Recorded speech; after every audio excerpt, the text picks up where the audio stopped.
Any score will do. Michael Walters lines him up from 50. Strikes it true! Michael Walters wins the game for the Dockers. He makes every post a winner. Fife's just going to have to send it in.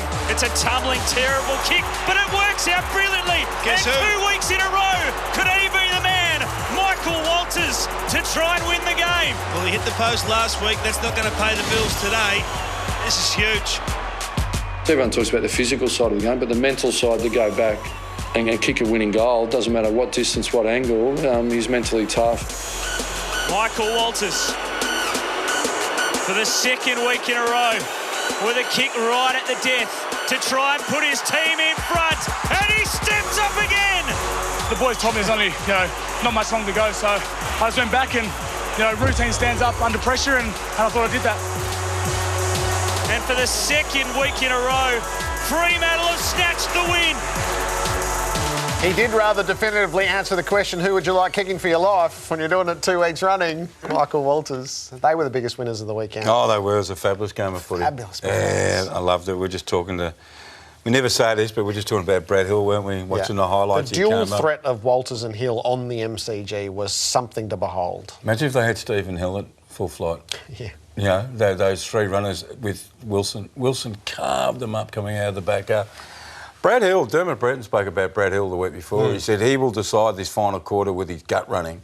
And it was, again, he is so fit and so determined to keep running and running, and he's got really clean hands and he's a beautiful user of the ball. If he's not the All-Australian wingman right now, I don't know who would be.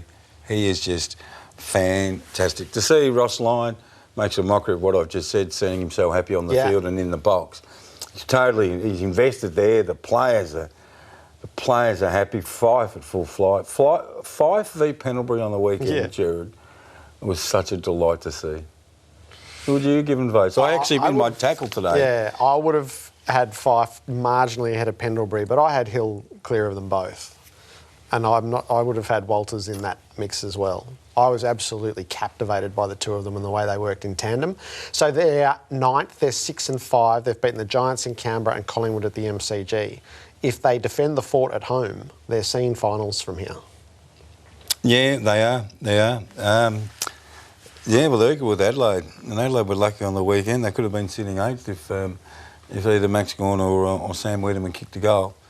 You know what? I said to you on Thursday, now I've got no balls, because I said to you on Thursday, I'm looking forward to the midfield matchup between Collingwood and Fremantle. Yep.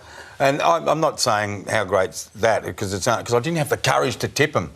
You can only put your hand up, I reckon, if you've got the courage to tip them in the paper, and I didn't have the courage, but I thought Fremantle can push this mob, and they were pretty poor, Collingwood. I called them big heads today. I think they weren't motivated enough. They got smashed on the ground balls and smashed in other areas. Alex Pearce is going to miss the rest of the year. That's the sour note out of it. That landed late today. I did not know that. Broken ankle. Oh, that's terrible. So that's a disaster. It is a sporting disaster, he and no Hamlin doubt. They had that back line humming with Ryan as well. They did. This was an odd. It was extremely odd, and you knew instantly it was serious. But I was a bit surprised late today when it came through that it's broken.